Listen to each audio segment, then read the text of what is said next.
Hi, this is the Patreon Q&A video for the peak mid video I did over on shitty kickflips. Um, on my Patreon, on my Patreon, you can go and if you donate any kind of money, you can comment on the question thread. Every time I post a video, I post a question thread. You can ask me questions, and it'll be immortalized in a Q&A video here. Let's just get into it. Is Marcy Still Burning asks, when asked the question, what's your favorite video game console, do you interpret the question as a favorite lineup of games officially released on a console, or does your brain jump to factors like the physicality of the console, culture surrounding it, non-gaming applications, etc.? Generally the second one. But I think obviously both are important. I think I love the Dreamcast in terms of the second part, like the physicality, the culture, like the aesthetics of it all. Unfortunately, it does not have that many games. The games it has are incredible. It has a great lineup, but it does not have that many games. So, I mean, Dreamcast is great, but I think it's cleared by like the PS2, which also has all those things, but it also has like an incredible lineup of undisputably fantastic games. So it's a combination, but I generally value the second one. XO Horses asks me two questions. Favorite sandwich? So like, as a vegetarian, I don't have access to a lot of sandwiches anymore. Basically, like any sub, any cold cut meat, just can't do it anymore. But I've been fucking with banh mi recently, like a mock duck banh mi. I think that's my favorite right now. I think overall, just like a veggie burger, like a decent veggie burger, it clears pretty hard. And the other question, how do you feel about femboys and AFAB people using that word? I guess the thing I would say about that is don't take my answer as a trans woman to be like an answer that you can apply to everyone and everywhere, because I'm not the authority on this stuff. I'm barely educated on any of it. Personally, I don't have a problem with it, but if a trans woman tells you it makes her uncomfortable, I would say avoid it. 8 Liters of Soup says, this is not about the new video specifically. It was a very good video though, but a couple of music questions I didn't get around to asking in the last round of questions. 1. From what I understand, the lyrics to your songs can only be found on Bandcamp and not any of the other platforms where the music is posted. Is this just happenstance, or is it an intentional, creative decision to manage how and by who the lyrics get engaged with?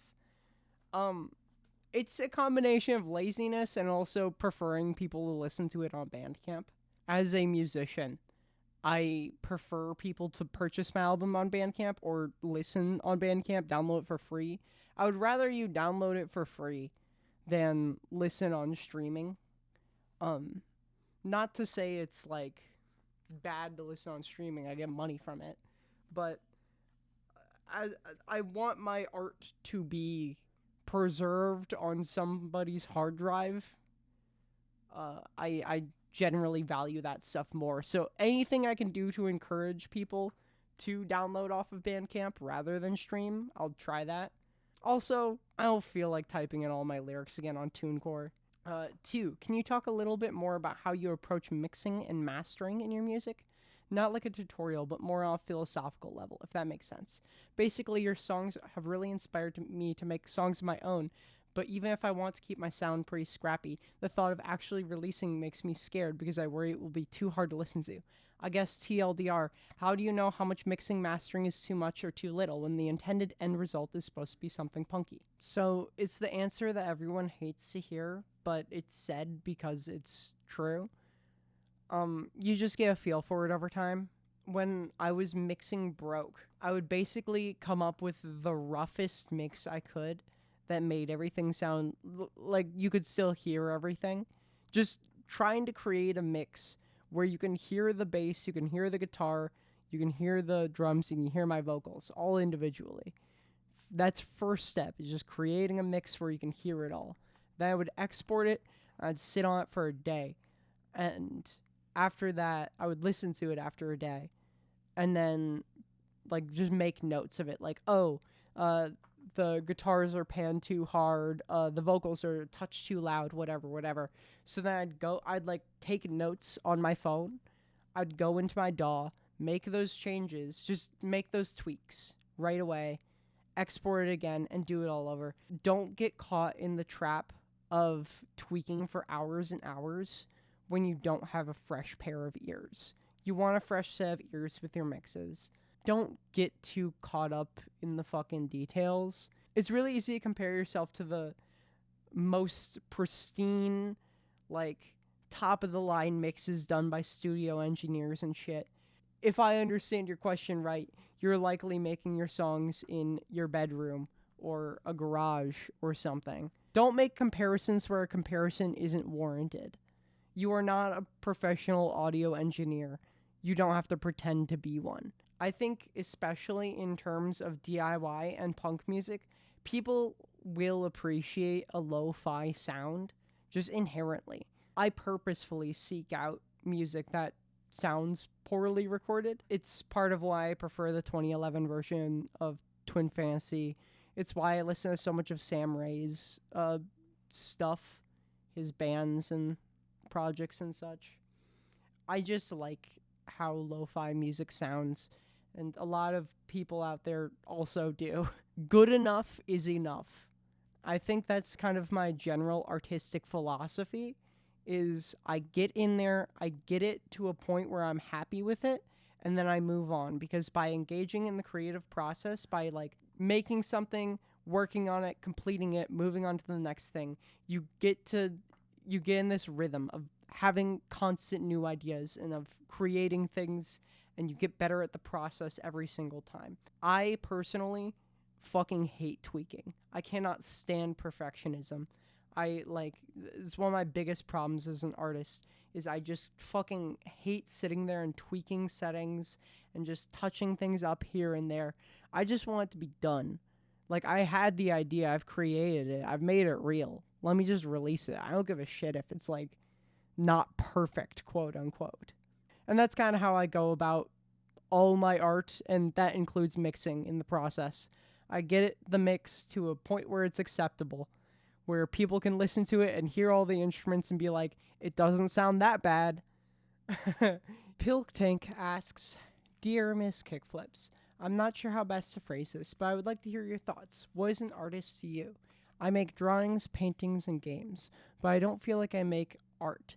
I feel like I just produce art objects.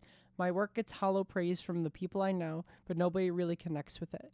Like, they can tell there's nothing beyond the superficial. Surely a real artist would have something to say with their art. Or maybe they have an insatiable drive to create. Maybe they have a really unique perspective or visual style, but I just make pretty pictures, sometimes. Often I see amateurish art I could recreate on a technical level, but I could never be the person to create it in the first place. I feel like I'm imposing on the space, claiming a false identity. Like, art is not for me despite my desire to make beautiful things. Thank you for your time and your videos, especially your Sparkle on Raven one. I don't have art friends, so I appreciate your channel. Well, first off, thank you for this question. This is a really fantastic question, and I really appreciate, something that you went out of your way to think about and write. I used to be in a similar spot as you, and I think the two big issues I had were solved by doing the same thing. The two issues I had were, one, I felt like uninspired. All of my things were uninspired, derivative, not really anything special. Everything I created was just kind of a facsimile of something else I understood. And my other problem was I didn't connect with other artists, and I didn't feel like I belonged to the art identity because of that. If I showed my music to somebody else, they would be like, okay, cool.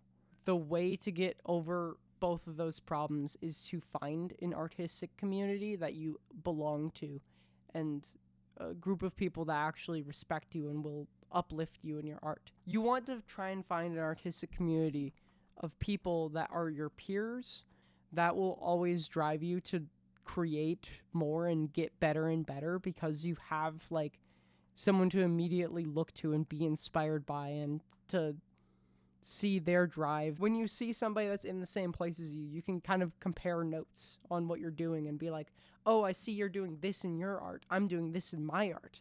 This is how we're similar. This is how we're different. I think it's important to have creative partners. That's the only reason I've gotten as far as I have, is because all of my best friends are incredible artists, and I surround myself with incredible artists. And because of that, all of their art and my art gets way better. I think the solution to your issues is to find a creative community, either online or in person, that will have your back. If you can have an in-person art community, I highly recommend that. Go to any art events nearby. Even if you don't make music, go to DIY shows, go to art galleries, go to local whatever. Meet as many artists as you can. Make friends with as many artists as you can in as many mediums as you can. Because having that diversity of mediums is incredibly helpful to inspire you to try different things. I think it's important to have a friend who's a musician, a friend who's a painter, a friend who's a comedian, a friend who's a writer. Like, have a variety of people in your art community. And also, if somebody makes one type of art, they're likely to make another type of art. It's just, you're covering your bases better if you meet a lot of people like that. I attribute all of my success and all of my confidence to come from my art community surrounding me. I attribute all of my confidence and my ability to that. My best advice for you would be to make art friends. Try and find people who are your peers, because I think there are a lot of people just like you. People want to be artists. They want to create art and they want to belong to a community. I think it's reasonable for you to try and find a community. I'm sure you can. I think that would probably help a lot in terms of you making better art and in terms of you feeling like you are an actual artist. Because you can actually look to other people around your skill level and be like, okay, these people are obviously artists, so I'm also an artist. It also helps to be around other people, so then they'll inspire you, and then maybe you can create that art that you're inspired by. Hopefully, any of that made sense. If it didn't, sound off in the comments. I'd be happy to keep talking about this topic. Is Marcy still burning? Asks another question. Do you need to wash your rice or nah? You need to wash your rice.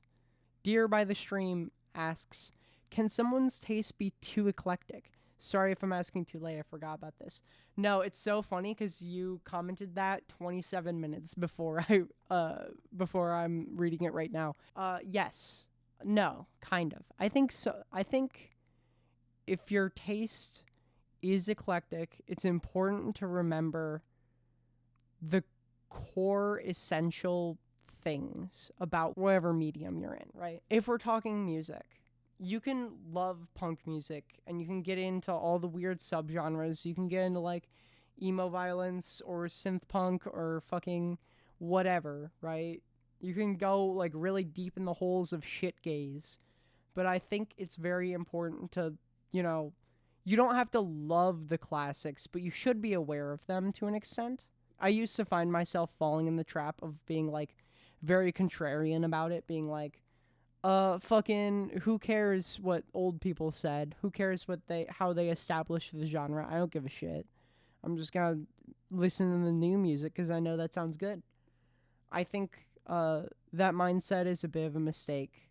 And I kind of regret having that mindset because now I look back and I'm like, well, fuck, I just didn't listen to Nirvana for like what reason? Because I thought they were like too mainstream and cringe. Sometimes a band is way overhyped and their influence is overstated. I listened to Abbey Road recently and I couldn't stand it. But other times it's totally called for. I also listen to Pet Sounds for the first time recently, and that album is fucking incredible. So I guess my answer is, you should have an eclectic taste. You should have a taste that goes all over and into deep holes and in weird places. but you should also be aware of the shit that's going on the surface. Not only because it gives context for the weird shit that you're looking at, but also so you can like converse with other people. You don't have to keep up on every new pop release, but it is nice to be like, oh, you hear that new Kendrick album? Yeah. My favorite track was GNX, you know? Knowing that shit off top is helpful for connecting to other music listeners. Whenever someone asks a question, I always interpret it to be about music. I guess it's not necessarily about music, but it can be applied to that. Yeah, that's everything. Thank you so much for asking questions. Yeah, next video, next question thread. I'll see you there. Bye.